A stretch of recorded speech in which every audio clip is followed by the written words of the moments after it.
Okay, guys, I am back. We are here today to talk about a very special voodoo loa by the name of Papa Legba. I have been working with Papa Legba for quite a while now, and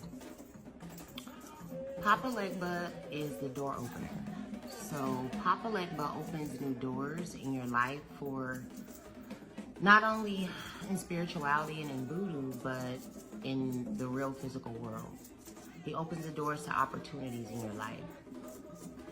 Papa Legba belongs to the Rada family in voodoo. So in voodoo, you have Rada, Congo, Petro, and Gede.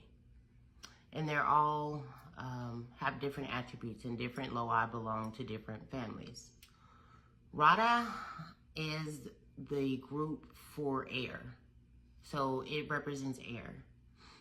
Air, fire, water, and then you have the dead. So with Legba, he is the first loa that many people say you have to go through to work with other loas.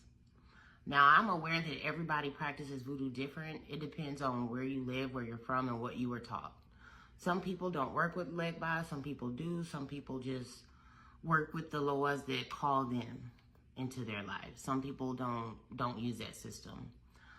I'm the type of practitioner, I don't use Catholic saints because I'm not Catholic and I've never been Catholic. But Papa Legba or Legba is synchronized with Saint Lazarus.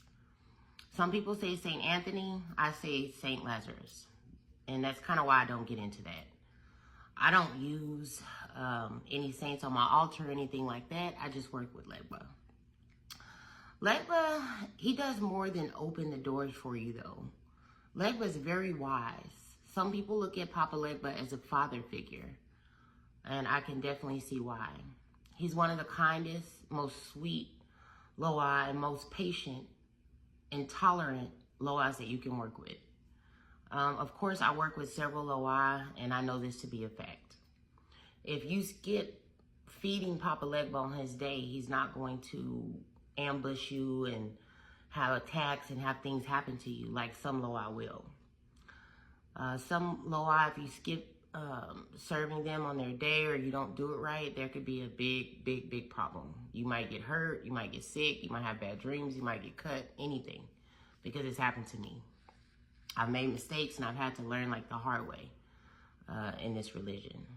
This is the most beautiful religion that I've ever witnessed. I used to be a diehard Christian. I used to be diehard, go to church, read the Bible 3 times a day. And my life was in shambles and crumbled. Nothing ever got better for me. My prayers didn't really get answered that way. And I'm not going to talk down on Christianity because I have friends that are preachers. My best friend in high school is a guy, he's a preacher now. I have many friends that are preachers and Christians, so I'm not going to talk down on their religion. I'm saying what the experience was for me because I had a different calling in life, and I learned that through different things that happened to me in life, that this was my calling. Yes, I still do believe in God. I do still pray to God.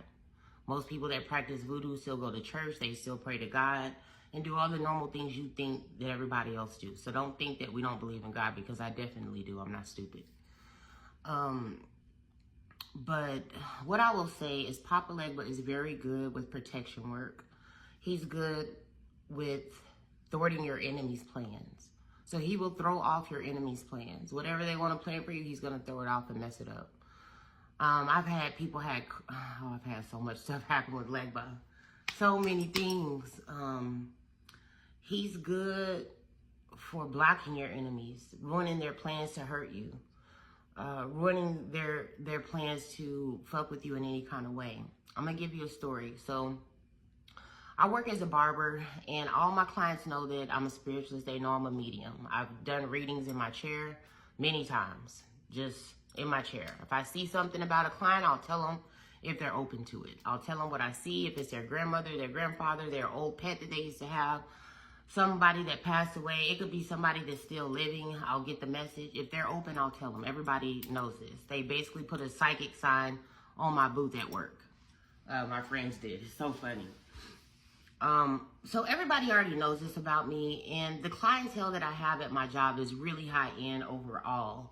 Basically, we cut doctors, lawyers, pilots, things like this. It's just a place that has high end clientele, and I have a lot of ER doctors that I've done readings for, lawyers, pilots, millionaires. So one thing I've noticed about practicing spirituality is that the people who tend not to believe in this are the people who don't have a lot of money. Or just make average earnings. The rich people say they don't believe in this, but most of the wealthy people that I know, they all believe in this. They're completely and totally open to it.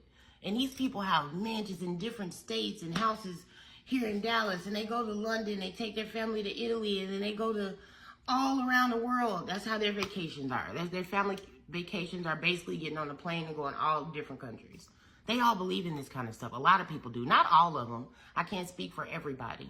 But what I've noticed as a spiritual practitioner is the people that I've met with the most money, you get the least pushback.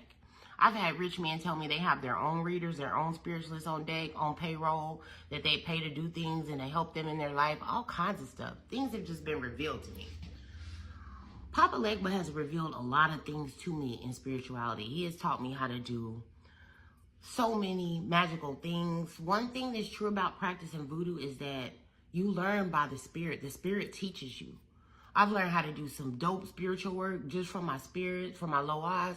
I've learned all kinds of secrets in spiritual work. I've learned spiritual jewelry, amulets, gad, all that. They've given me some secrets that I cannot reveal. I can't reveal, but I can tell you about this story time. So I'm working at the barber shop, and I have this client. He's cute. He's a Latino guy. He's a little cute young guy. And he's so sweet. He looks like a teddy bear. And so he's just such a sweetheart. And he comes to me a couple of times. He knows I do readings too. And one day he came and he asked me to do a reading. And I was like, yeah, I got you. So I told him how much I charge. We were sending back text messages, all of that. He wants a real live in-person reading. He's going through some changes in his life, and he doesn't know what to do. I say, okay, man, I got you. You know what I'm saying? Like, send me the money. Meet me at this time. We're going to do the reading in person.